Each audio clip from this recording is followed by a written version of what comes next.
പിന്നെ എന്തൊരു ക്ലിപ്പിംഗ് നിങ്ങൾ കേൾക്കുമ്പോൾ നിങ്ങൾ ആ ഉസ്താദുമാരോടൊന്ന് ചോദിക്കണം, ഉസ്താദെ നിങ്ങൾ സത്യസന്ധനല്ലേ? ആണ്. പരലോകത്തിലേക്ക് നിങ്ങൾ ക്ഷണിക്കുന്നവരല്ലേ? അതെ. അള്ളാഹ് നിങ്ങൾ പേടിക്കണില്ലേ? ഉണ്ട്. എന്നാ ആ കേസറ്റിന്റെ പേരൊന്ന് പറഞ്ഞു തരും. ആ കേസറ്റിന്റെ അപ്പുറം ഇപ്പുറം 1 മിനിറ്റ് അപ്പുറം നിങ്ങൾ മുജാഹിദ് ബാലുശ്ശേരി എന്നല്ല, കേരളത്തിലെ ഏത് പ്രാസം നിങ്ങൾക്ക് അങ്ങനെ തോന്നുന്നുണ്ടോ? നിങ്ങൾ ചോദിച്ചോളൂ. നിങ്ങളായിട്ട് ക്ലിപ്പിങ്ങിന്റെ അപ്പുറം ഇപ്പുറം കേൾപ്പിക്കാൻ, അപ്പുറം ഇപ്പുറം കേൾപ്പിച്ചാൽ നിങ്ങൾ കുറച്ചുകൂടി കിട്ടുന്നല്ലാതെ ഞങ്ങളെ സംബന്ധിച്ച് ഒരു കട്ട് ചെയ്തു, ഒരു അക്രമം കാണിച്ചു, ഒരു ഉസ്താദിനെ തെറ്റിദ്ധരിപ്പിച്ചു എന്ന് നിങ്ങൾക്ക് ഏതെങ്കിലും ഒരു ക്ലിപ്പിംഗ് തോന്നുകയും അങ്ങനെ ആരെങ്കിലും ചെയ്തിട്ടുണ്ടെങ്കിൽ അത് തെറ്റാണെന്ന് പറയാനുള്ള ആർജവം ഞങ്ങൾക്കുണ്ട്. നിങ്ങൾക്കുണ്ടോ? അങ്ങനെ ചെയ്യില്ല ആരും. അതുകൊണ്ടാണ് ഇപ്പൊ നിങ്ങൾ നോക്കൂ, അടിപ്പാവാട എന്നിട്ടൊരു വലിയ വിവാദം, ഭയങ്കരമായ ഒരു വിവാദം. അലവി സക്കാഫി ആണ് അതിന് ഏറ്റവും മുമ്പ് ഭയങ്കര ഇൻട്രസ്റ്റ് ഉള്ള ഒരു സബ്ജക്ട്. എന്താണെന്നറിയില്ല, എന്തൊക്കെയോ കാര്യങ്ങൾ 2.5 മണിക്കൂർ ബഹ്റൈനിൽ സാൽവേഷൻ നടന്ന സമയത്ത് ഞാൻ ചെയ്തിട്ടുള്ള ഒരു പ്രസംഗത്തിന്റെ വളരെ ചുരുങ്ങിയ ഒരു ഭാഗം, ഒരു മുജാഹിദ് പ്രസ്ഥാനം കേരളത്തിൽ വരുത്തിയ പരിവർത്തനങ്ങൾ പറഞ്ഞ ഒരുപാട് പരിവർത്തനങ്ങൾ ഖുർആന്റെയും സുന്നത്തിന്റെ അടിസ്ഥാനത്തിൽ ഞാൻ പറഞ്ഞു. അതൊന്നും മൂപ്പർക്ക് ക്ലിക്ക് ചെയ്തില്ല. മൂപ്പർക്ക് ഇൻട്രസ്റ്റ് ഉള്ള ഒരു സബ്ജക്ട് വന്നപ്പോ മൂപ്പർ അതെടുത്ത് ക്ലിപ്പിംഗ് ആക്കി. എന്നാലോ ആ ക്ലിപ്പിംഗിലുണ്ട് വമ്പിച്ചൊരു കറാമത്ത്. എനിക്ക് ആശ്ചര്യം തോന്നുക, പടച്ചോനെ സ്തുതിക്കാൻ. എന്താണ് ആ പ്രസംഗം ചെയ്യുമ്പോ പിന്നെ ഞാൻ പറയണെന്നറിയോ, ആ വിഷയം പറഞ്ഞിട്ട് ഇനി നാളെ മുജാഹിദുകൾ സ്ത്രീകളെ അടിപ്പാവട ധരിപ്പിക്കാൻ പോവുകയാണെന്ന് വ്യാഖ്യാനിച്ചേക്കരുത്, ആ ജാതി ക്ലിപ്പിംഗ് ഇട്ടേക്കരുത് എന്നാണ് അതിന്റെ ബാക്കി ഭാഗം. അത് കേട്ടിട്ട് പോലും ഈ കേസറ്റ് ജനങ്ങൾ കേൾക്കുന്നുള്ളൊരു ബോധമില്ലാതെ ഈ ജാതി ക്ലിപ്പിംഗ് ഇടുന്ന കാര്യം നിങ്ങളൊന്ന് ശ്രദ്ധിച്ചു നോക്ക്. ആ ഭാഗമാണ് നിങ്ങൾ മുജാഹിദ് മൗലവിമാർ അവരുടെ സമ്മേളനത്തിന്റെ ഭാഗമായി ഒക്കെ പ്രസ്ഥാനത്തെ പരിചയപ്പെടുത്തുമ്പോൾ പറയും, ഞങ്ങൾ വന്നതുകൊണ്ടാണ് ഇവിടെ പല പല നേട്ടങ്ങളും ഉണ്ടായത്. ഒരു മൗലവി കഴിഞ്ഞ ദിവസം പ്രസംഗിച്ച ഒരു പ്രസംഗം ഒരു CD എനിക്ക് കിട്ടി. അതിൽ അദ്ദേഹം പറയുന്നത് വല്ലാത്തൊരു നേട്ടമാണ്. മുജാഹിദ് പ്രസ്ഥാനം ചെയ്ത് പ്രവർത്തിച്ച നേട്ടം അദ്ദേഹം വിലയിരുത്തുകയാണ്. എന്താണ്? ഞങ്ങൾ കൈവച്ചിട്ടുള്ള സ്ഥലങ്ങൾ ഏതൊക്കെയാണെന്ന് നിങ്ങൾക്കറിയാമോ? അത് പലതാണ്, ചെറുതൊന്നുമല്ല. ആളുകൾ എണ്ണി എണ്ണി പറയുകയാണ്. എന്റെ നാവ് കൊണ്ട് ഞാനത് പറയുന്നില്ല, അയാൾ തന്നെ പറയട്ടെ. മുജാഹിദ് പ്രസ്ഥാനം കൈവച്ച സ്ഥലങ്ങൾ അദ്ദേഹം പരിചയപ്പെടുത്തുന്നുണ്ടോ? ഒന്ന് നിങ്ങൾ ശ്രദ്ധിക്കണം. അയാൾ മുജാഹിദ് പ്രസ്ഥാനം കൈവച്ചത് എവിടെയാണെന്ന് മുജാഹിദ് ബാലുശ്ശേരി തന്നെ വളരെ ജോറായി പറയുന്നുണ്ട്. ഒന്ന് കേൾക്കൂ നിങ്ങൾ. ഇത് പ്രസ്ഥാനം കൈവക്കാത്ത എന്തൊരു നന്മയാണ് ഈ സമൂഹത്തിനുള്ളത്.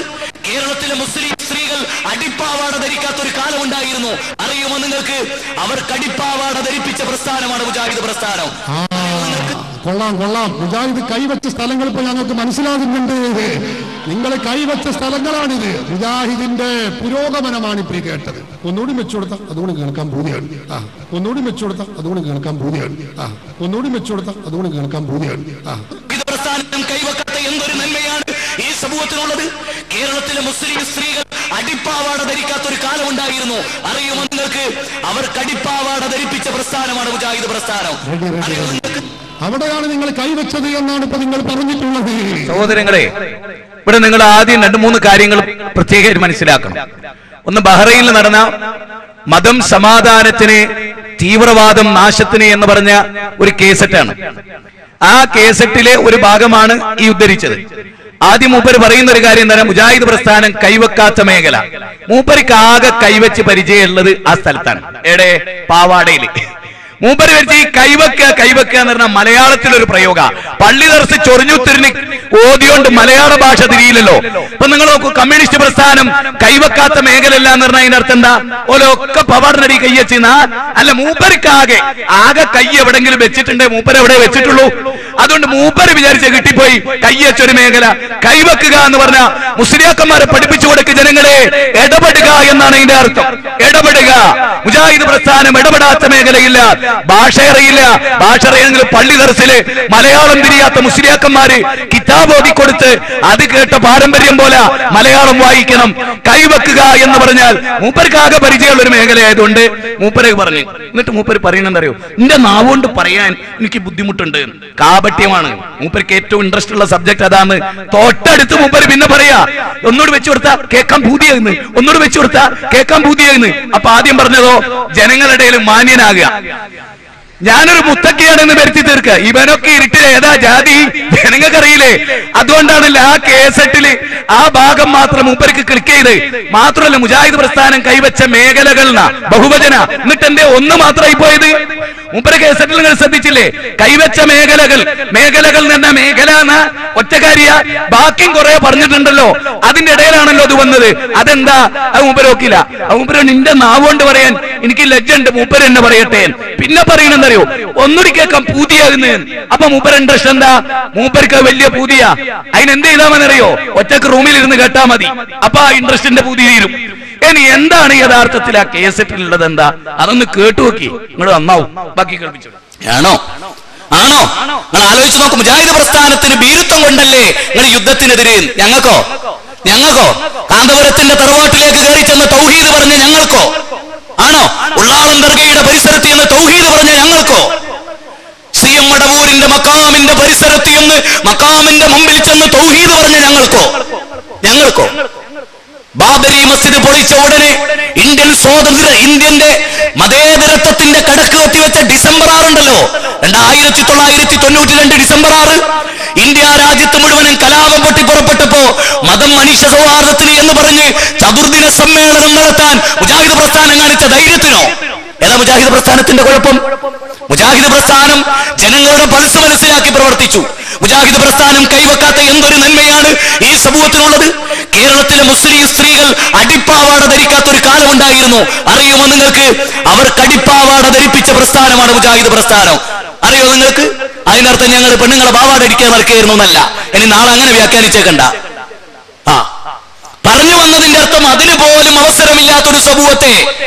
എനിക്കറിയാം, ഞാന് പിന്നെ അരീക്കോടിനടുത്തൊരു സ്ഥലമുണ്ട്, ഇരുവേറ്റി എന്ന് പറയുന്ന സ്ഥലം. അവിടെ ഒരു പ്രസംഗത്തിന് വന്നപ്പോ ഒരു മനുഷ്യന്റെ കൈ ഇങ്ങനെ പൊട്ടിയിട്ട് ഇങ്ങനെ, അപ്പൊ അയാൾ പറഞ്ഞു, ബാലുശ്ശേരി ഇതെന്താണെന്നറിയോ എന്ന് ചോദിച്ചിട്ടോട്. ഞാൻ പറഞ്ഞു, കൈ പൊട്ടിയതാണ്. അതെങ്ങനെ പൊട്ടിയെന്നറിയുമോ നിങ്ങൾക്ക് എന്ന് ചോദിച്ചു. എന്റെ ബാപ്പ ഒരു ഖുറാഫിയായിരുന്നു. ഞാൻ തലയിൽ മുടി വെച്ചപ്പോ എന്നെ വാപ്പ ഓടിപ്പിച്ചത്. അപ്പൊ ഞാനൊരു മൂച്ചിമ്മ കയറി മൂച്ചിന്റെ കൊമ്പ് പൊട്ടി വീണ് കൈ പൊട്ടിയതാണ്. മൂച്ചി എന്ന് പറഞ്ഞാൽ മാവ്. അയാൾ പറഞ്ഞത് ഞാൻ അപ്പടി പറഞ്ഞു എന്ന് മാത്രം. മാവിന്റെ മുകളിൽ എന്റെ ബാപ്പ ഓടിച്ചിട്ട് കയറ്റി. അങ്ങനെ കൊമ്പടിഞ്ഞ് ഞാൻ വീണു മുടി വെച്ചതിന്റെ പേരിൽ. ഈ സമൂഹത്തെ മുടി വെച്ചിട്ട് ഇപ്പൊ ഹെയർ സ്റ്റൈൽ ഉണ്ടല്ലോ, ഓനെ വാർന്നു വെക്കാനും ഒരു ചീർപ്പ് കൈ പിടിപ്പിക്കാനും പഠിപ്പിച്ച പ്രസ്ഥാനം മുജാഹിദ് പ്രസ്ഥാനം. ഈ പ്രസ്ഥാനത്തിന് ഏതെങ്കിലും ഒരു കാര്യത്തിൽ മുജാഹിദ് പ്രസ്ഥാനം ഇടപെട്ടില്ല. സക്കാത്ത് സിസ്റ്റമാറ്റിക്കലി ഈ സമൂഹത്തെ പഠിപ്പിച്ച ആര്? മുജാഹിദ് പ്രസ്ഥാനമാണ്. ഈ പ്രസ്ഥാനം ക്രിസ്ത്യൻ ചർച്ചിൽ പറഞ്ഞ പോലെ മുസ്ലിങ്ങൾ തൊട്ടുവെക്കാത്ത ഒരു ശാസ്ത്രശാഖയില്ല എന്ന് പറഞ്ഞാൽ മുജാഹിദുകൾ തൊട്ടുവെക്കാത്ത ഒരു മേഖലയും കേരളത്തിലില്ല. സഹോദരങ്ങളെ, 2-2.5 കൊല്ലങ്ങൾക്ക് മുമ്പ് ബഹ്റൈനിൽ നടന്ന ഒരു പ്രസംഗത്തിൽ മുസ്ലിയാക്കന്മാരുടെ പണി കൃത്യമായിട്ട് അറിയാവുന്നത് കൊണ്ട് ആ കേസറ്റിൽ പറയണെന്ത്, ഇത് നിങ്ങളെ നാളെ ദുർവ്യാഖ്യാനിച്ചു പറയരുത്. എത്ര കാര്യങ്ങൾ ആ കേസറ്റിൽ നമ്മൾ എണ്ണി പറഞ്ഞു. നിങ്ങൾ ചിന്തിച്ചിട്ടുണ്ടോ? വളരെ പ്രധാനമാണ്. ഇതൊക്കെ ഇങ്ങനെ ഇട്ട് കേൾപ്പിച്ചാലും നാളെ ഇതേ ക്ലിപ്പിംഗ് ആയിട്ട് വേറെ മുസ്ലിയാക്കന്മാരും അസനിമാരും കേരളത്തിലുണ്ടോ? ഇവര് കുടുപ്പുണ്ടോ? ലജ്ജ ഉണ്ടോ? ഒരു ആദർശത്തെ നേരിടൽ ഇങ്ങനെയാണോ? നിങ്ങൾ ആരെങ്കിലും ശ്രദ്ധിച്ചു? ഒരു അങ്ങാടിന്ന് ഒരു ചെറുപ്പക്കാരൻ വിളിച്ചു പറയാ, എടാ ഒരു പെണ്ണിനെ ഞാൻ കുപ്പായിടിച്ച്, ഒരു പെണ്ണിനെ ഞാൻ ഡ്രസ് ഇടിച്ചു എന്ന് പറഞ്ഞാൽ അത് ക്ലിപ്പിംഗ് ആക്കിയ മുസ്ലിയാരെ അവസ്ഥ എന്തായിരിക്കും? അപ്പൊ മുസ്ലിയാർ എന്താ ആഗ്രഹിച്ച്? ഓള് കുപ്പായ ഇടരുത്. അടിപ്പാവാട ധരിപ്പിച്ചു എന്നാണല്ലോ പറഞ്ഞ്. ഒരു പുണ്യകരമായ സംഗതിയല്ലേ? മുസ്ലിയാർക്ക് തീരെ ഇഷ്ടപ്പെട്ടില്ല അടിപ്പാവാട ഇടിച്ചു കൊടുത്ത്. മുമ്പർക്ക് അതല്ലാതെ കിട്ടണോ? ആലോചിച്ചു നോക്കണം. അതുകൊണ്ട് മേലിൽ വടികൊടി തടി വാങ്ങുന്ന സമ്പ്രദായം മേലുണ്ടാക്കരുത് ഖുറാഫികൾ. ഈ കേസറ്റൊക്കെ അലവിന്റെ വീട്ടിൽ കൊണ്ടുപോയി കൊടുക്കണം. ജീവിതത്തിൽ ഇതൊക്കെ കേൾക്കാൻ, അതിന്റെ അപ്പുറവും കേൾക്കാൻ അതിനൊന്നുള്ള സൗഭാഗ്യം ഉണ്ടായിട്ടില്ല. അതുകൊണ്ട് ആദർശത്തെ ഖുർആൻ കൊണ്ട് നേരിട്, ഹദീസ് കൊണ്ട് നേരിട്.